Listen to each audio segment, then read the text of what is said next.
Good morning. I'm here with my colleague Andrew Sheer as the Government Operations Committee is set to meet this afternoon, where Common Sense Conservatives will put forward a motion summoning the principals of GC Strategies to appear before the Government Operations Committee. Now, GC Strategies, of course, is the two-person firm who worked on Justin Trudeau's $60 million Arrive scam scandal. But this app had this $20 million contract where this company did no actual IT work, and they have now twice refused to appear, having been summoned by committee. And the effect of today's motion will be to use the full power of the House of Commons to have these individuals appear before committee. It's incredibly important when we have this report from the Auditor General that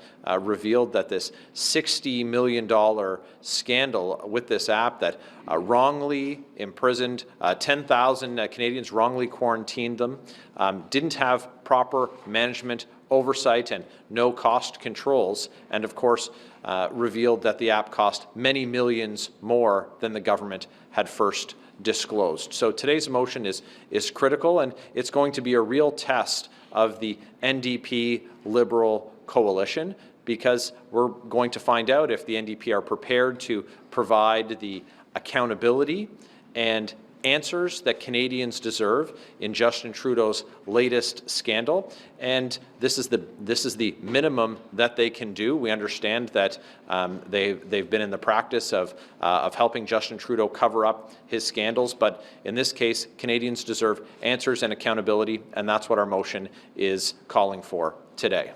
Yeah, this seems like a pretty extraordinary measure. I'm just wondering if you can talk about, as a former speaker, how rare is it that you would see the Sergeant-at-Arms hauling somebody before a committee? Well, it is very rare, and it's unfortunate that it's come to this point. But it's essential that we use this tool if these individuals continue to ignore. So we're going to summon them again, and this time, though, there will be the understanding that if they ignore this summons, that there will be consequences. There is a recent precedent. Speaker Milliken did issue a subpoena to compel testimony from a witness, and law enforcement agencies cooperated with that. Yes, it's rare, but we're talking about at least $60 million of taxpayers' money that the government used the pandemic as an excuse to ignore the rules. We just heard from committee today that decisions were made to relax rules and to relax requirements for things like testing, updates to the app, to forego the usual bidding process. We have to make sure that Canadians understand what happened during the pandemic, not just with their money, with their lives as well, with many of them being forced to quarantine for no reason.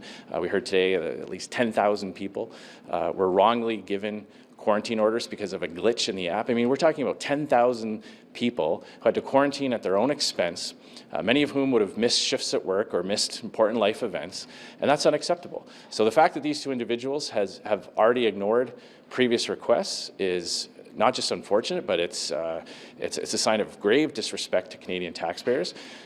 And now it's up to the Liberals and NDP to vote with us to ensure that Canadians find the truth. With the rarity of this, can you just walk us through the process of what would happen if the Sergeant-at-Arms was sent out to go execute this warrant? Well, we're going to take this one step at a time. Today, the message today is calling on the NDP and the Liberals to vote in favour of our motion to demand that these individuals come with the appropriate remedy if they don't. There will be options available to the Speaker and to the Sergeant-at-Arms, but in the past there has been cooperation between the House of Commons and law enforcement agencies to ensure that Parliament's orders are respected. They're facing harassment, threats, that kind of stuff. Do you see that as a valid reason for not showing up at a committee? When you take contracts from the Government of Canada, when you take taxpayers' money, you have to be accountable for that. If there are questions that members of Parliament have on behalf of Canadian taxpayers, and absolutely there's an obligation to answer for that. Last question. Do you have any? What would it sound if the NDP decided to vote against your motion today? We have seen the NDP at multiple occasions defend and protect Justin Trudeau, not just for policy outcomes, not just because it's part of some kind of a deal on policy outcomes or an NDP wish list, but to protect Justin Trudeau from being personally embarrassed by scandal and corruption. If the NDP vote against our motion this afternoon, it is crystal clear now they're not actually interested in cleaning up Justin Trudeau's corruption and scandals, that they're not actually interested in a different approach, that they are interested in keeping Justin Trudeau as Prime Minister for as long as possible.